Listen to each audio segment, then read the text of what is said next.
So now we're going to review packing a 300-foot Minuteman hand line. Our 300 feet lines are packed with a 100-foot dump load on the bottom, a 100-foot backup shoulder load, and a 100-foot nozzle shoulder load. And to start, obviously, we have to do the dump load first. So unlike the 200-foot lines where we have the short section to get the discharge in the back of the bed, we want the discharges up front now because we have the dump load. So send the first 100 up. And the 100-foot dump load goes back and forth, unlike the shoulder loads. So we send the first one back, make sure this is nice and tight to the bed.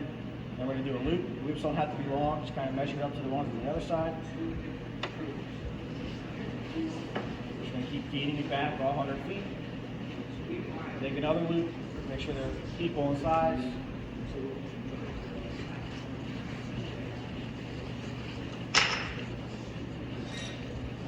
And all the folds where the dump load will be at the divider, since there's no tail like there is on the 200-foot lines.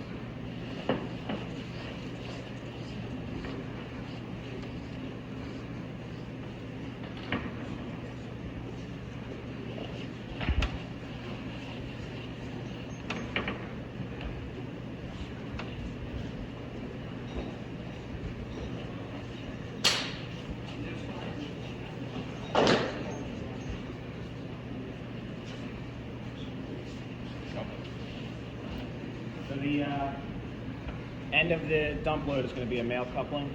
So this is going to get sent to the back and it's going to get set off to the side, just like the short section would have been for the 200. So that gets set to the side. Now we're going to start with the backup shoulder load. That way the nozzles aren't next to each other. So male and tail again. And we're going to put the backup shoulder load right next to the nozzle on the 200. That way the nozzles aren't right next to each other. Now since it's a shoulder load, this is going to be a single stack instead of going back and forth.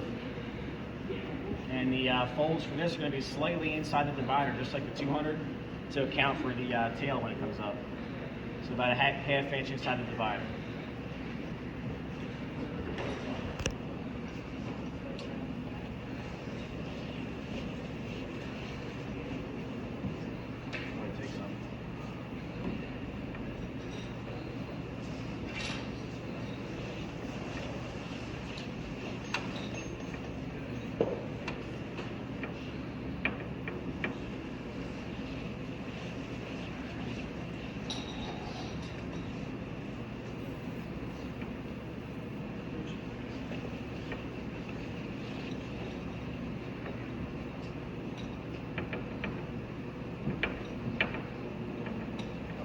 And the end of the backup shoulder load is going to be the female coupling.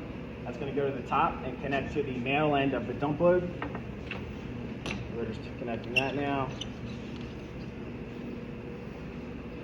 And that's going to get set on top of the backup shoulder load just like that. And it's just going to flatten it out.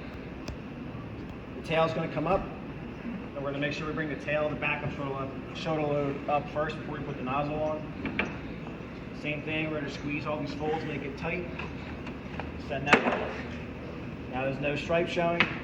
And the ritter's going to pull that nice and tight. And the male end of the tail now gets set off to the side just like the previous one. So now it's the nozzle section. Again, all of our bales are going to face the 4-inch. It's going to be nice and tight to the divider. And all these folds will be at the tip, unlike the previous ones.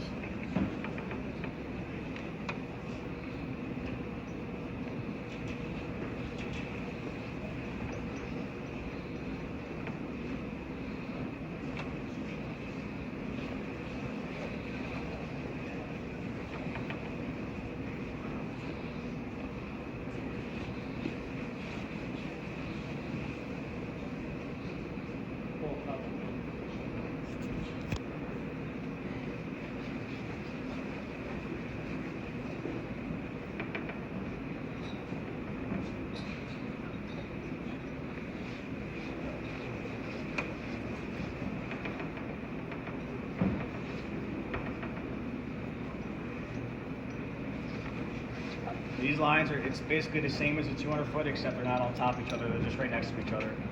The female end of the nozzle shoulder load goes back and it connects to the male end of the tail that was set off to the side. Again, Ritter has two couplings that aren't connected in front of them, so they get connected. And now you have the 300 foot double shoulder load Minuteman.